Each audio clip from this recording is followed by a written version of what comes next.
Guy Formand, vous avez été l'un des le fondateur, et vous êtes toujours le président d'honneur d'Action contre la faim.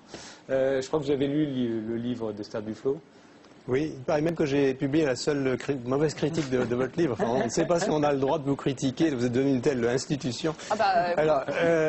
Mais bon, je pense qu'on fait progresser la pensée en la critiquant. Moi, j'ai deux réflexions seulement sur votre bouquin. Le premier point est fondamental, c'est-à-dire que c'est une leçon de choses pour les organisations non gouvernementales, comme la mienne. Bon, il se trouve qu'Action contre la faim a été, je crois, une des toutes premières à introduire l'évaluation des projets. Mais vous nous donnez les instruments scientifiques qui permettent d'évaluer les projets. Et je crois que la démarche que vous invitez, c'est transparence, évaluation des projets. Et il est vrai que la plupart des ONG ne sont pas transparentes et ne font pas d'évaluation des projets. Donc là-dessus, je vous suis totalement.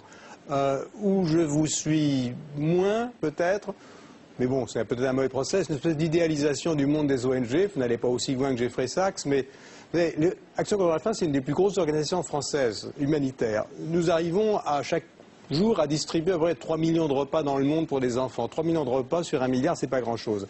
Et la conclusion que moi j'en ai tirée, c'est que les ONG, ce sont les infirmeries de secours. Mais les ONG ne font pas le développement, ce ne sont pas les ONG qui vont sortir ce milliard de personnes de la faim. Vous le dites d'ailleurs vous-même, les famines sont liées à des situations de guerre. Donc les ONG, la pauvreté, ça n'est pas la faim. Voilà, les ONG. Et je dis que le développement, c'est pas l'aide, d'ailleurs. J'en viens à la pauvreté. Mais quand même, dans votre bouquin, moi, ce qui m'a énormément gêné, c'est ce qui ne s'y trouve pas. C'est-à-dire que vous faites vraiment l'impasse sur les politiques de développement en général. Ce qui a complètement changé le monde depuis 20 ou 30 ans, c'est que vous avez des gouvernements qui se sont engagés dans des politiques de développement qui marchent. Le Brésil, l'Inde, la Chine, l'Indonésie, et des gouvernements en Afrique, entre autres, qui ne conduisent pas ces politiques de développement. Et votre bouquin manifeste une espèce d'indifférence à ces politiques de développement. On a un côté comme ça, Bill Gates, Jeffrey Sachs, et on a le sentiment, après vous avoir lu, que c'est l'humanitaire qui va sauver le monde. Non, l'humanitaire, c'est du secourisme. Ce qui va sortir le monde de la pauvreté, c'est ce que nous en sort déjà. Ce sont des bonnes politiques de développement que vous n'aimez pas beaucoup. Parce qu'elles sont plutôt d'inspiration libérale, elles font plutôt confiance aux individus, et vous ne faites pas confiance aux individus. Il y a un passage tout à fait remarquable de votre bouquin, bon, on ne peut pas entrer dans les détails, les débats d'école autour de Chicago, mais vous dites que les individus, en fait, ne sont pas capables de faire des bons choix dans les pays riches et les pays pauvres, et qu'il faut les guider. Donc il y a un côté tutorat dans votre vision du développement qui, du point de vue philosophique, m'a profondément déplu, et qui, du point de vue de l'efficacité économique, ne me paraît pas corroboré par les faits. Donc c'est un peu j'aime, je n'aime pas en 2 minutes. Bravo sur le travail de terrain et l'évaluation des projets, mais vous attaquez beaucoup l'idéologie, mais vous avez aussi une idéologie. Vous avez une idéologie, vous n'aimez pas l'école de Chicago. C'est très clair. Pourtant, Milton Friedman a eu la même médaille que vous à quelques années de distance. Oui, bah écoutez, c'est comme la Légion d'honneur, tout le monde finit par l'avoir. Oui, enfin là, ils sont juste une soixantaine. Un tous les 2 ans. Bon, d'abord, je voudrais corriger peut-être une erreur, peut-être qu'on n'est pas clair. C'est pas du tout un livre sur les ONG. D'ailleurs, c'est pas du tout un livre sur l'aide. C'est l'essentiel du bouquin. Le premier, absolument pas. Le premier chapitre explique très précisément qu'une des grosses erreurs du débat contre la lutte contre la pauvreté dans les pays riches, c'est que ça devient un débat sur l'aide, qui n'est pas un débat qui est très intéressant, parce que l'aide, que ce soit quand vous additionnez toutes les ONG plus les grosses fondations plus l'aide publique au développement, c'est finalement très peu d'argent par rapport à l'argent qui est consacré à la lutte contre la pauvreté dans le monde. La plupart est payé par les pays en développement eux-mêmes. Les pays eux-mêmes, voilà. Donc, vous avez cité l'Inde et la Chine, qui ont beaucoup de pauvres, dont les gouvernements ne reçoivent presque aucune aide. Même en Afrique, où l'aide joue un rôle plus important, en moyenne, c'est moins de 15% du budget qui vient de l'aide publique au développement. Les ONG sont pas plus importantes que ça. Donc notre livre n'est pas du tout un livre sur les ONG, pas du tout un livre sur l'aide, c'est un livre sur la définition de la politique économique. Vous définissez politique économique de manière relativement spécifique, c'est-à-dire pour vous la politique économique c'est la politique de marché, alors que pour nous la politique économique c'est la politique sociale. Oui, elle-même, c'est-à-dire c'est la politique, c'est l'éducation, c'est la santé, c'est avec les politiques de marché aussi, c'est-à-dire c'est l'accès au crédit, c'est l'information, c'est la subvention des marchés auxquels n'ont pas accès les pauvres.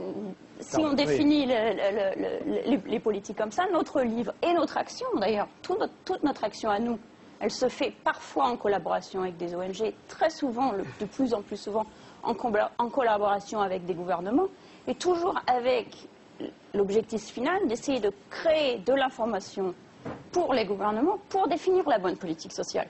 Alors après, une fois qu'on a mis ça d'accord, on dit oui, bon, en fait, il ne faut pas s'occuper de politique éducative, il faut s'occuper de croissance. Alors je voudrais dire quelque chose à ce sujet. Première chose, vous avez cité l'Inde, la Chine, le Brésil. 3 pays qui ont suivi des politiques économiques complètement différentes et qui ont tous les 3 fait dans les années, dans les dernières décennies, des progrès importants contre la pauvreté, avec des voies d'accès complètement... Ils ont tous les 3 choisi le marché. Avec des voies d'accès complètement différentes. Ils ont tous les 3 choisi le marché alors qu'ils l'avaient refusé dans les 40 années précédentes. On s'éloigne un peu, c'est un autre débat. Bon, c'est pour ça que je n'ai pas voulu aller plus loin. La croissance, c'est formidable. Les économistes ne savent pas ce qui détermine la croissance. Quand on met tout ce que les économistes savent mettre les uns après les autres, on explique 30%, on explique 30%, laissez-moi terminer, on explique 30% des variations de croissance d'un pays à l'autre. Prenez le Bangladesh. On sait ce qui détruit la croissance. Écoutez, la croissance a été détruite pendant 40 ans. Un mot de Edwy Plenel. Moi, je voudrais vraiment, parce qu'on soutient à Mediapart Esther Duflo depuis le début, on avait fait des vidéos quand elle avait fait ses cours au Collège de France, et je voudrais souligner l'originalité. Pour moi, l'originalité, pour ne pas le ramener à un débat français, et son co-auteur est indien, c'est un décentrement. C'est voir ce débat sur les politiques du développement, pas avec des préjugés de notre débat d'ici, mais en regardant, et j'ai beaucoup aimé que vous rappeliez à la fois que l'Inde est la plus grande démocratie du monde, une démocratie faite sur une diversité qui, ici, ne passerait pas et qui est au cœur du dynamisme de la société, et que vous citiez Amartya Sen, parce que vous êtes dans ce prolongement. Amartya Sen a inventé, vous savez, cet indice du développement humain. Cet indice du développement humain. C'est-à-dire que le développement, ce n'est pas accumuler les richesses, ce n'est pas mettre de l'argent comme ça, c'est cet équilibre, ce qui a été dit, qui est une évidence. Oui, le pauvre, il aime aussi se faire plaisir, il a des rêves, et donc tout l'empirisme, le pragmatisme des travaux que fait Esther Duflo renvoie aussi à une idée de la complexité. C'est pour ça que là, excusez-moi, mais vous avez votre âge, j'allais dire là, parce que ce n'est pas le débat marché ou pas marché. C'est être dans la complexité de tout cela, excusez-moi, cher Guy Sormand. Voilà. C'est quand même l'histoire du développement, tout ça. Oui, mais en l'occurrence... Vous ne pouvez pas nier l'histoire. Il y a, regardez, moi je reviens d'Inde, j'étais en Inde, je vais très souvent en Inde, j'aimerais que tous les Français aillent en Inde. Voir le dynamisme de ce pays, la diversité de ce pays, les contradictions, tout ce qui se passe. Vous en soulignez d'ailleurs un certain nombre, en particulier en matière d'éducation, vous expliquez ce qui ne marche pas. Et avec un immense mouvement contre la corruption, j'aimerais bien qu'il y ait le même dans notre pays. Bon, bref, voilà, donc c'est ce que je souligne, ce décentrement. Ce qui fait le succès international d'Esther Duflo, c'est qu'elle est non pas dans un esprit de système, mais dans une façon de penser la complexité de tout cela, qui n'est pas ancré, qui n'est pas essentialisé, et qui est dans la complexité du monde. Repenser la pauvreté, c'est le titre du livre. Il sort après-demain en France, après être sorti en Inde, où il était d'ailleurs, je crois, le numéro 3 des ventes pour les livres qui ne sont pas des fictions. Merci Esther Duflo d'être venue ce soir dans cette émission.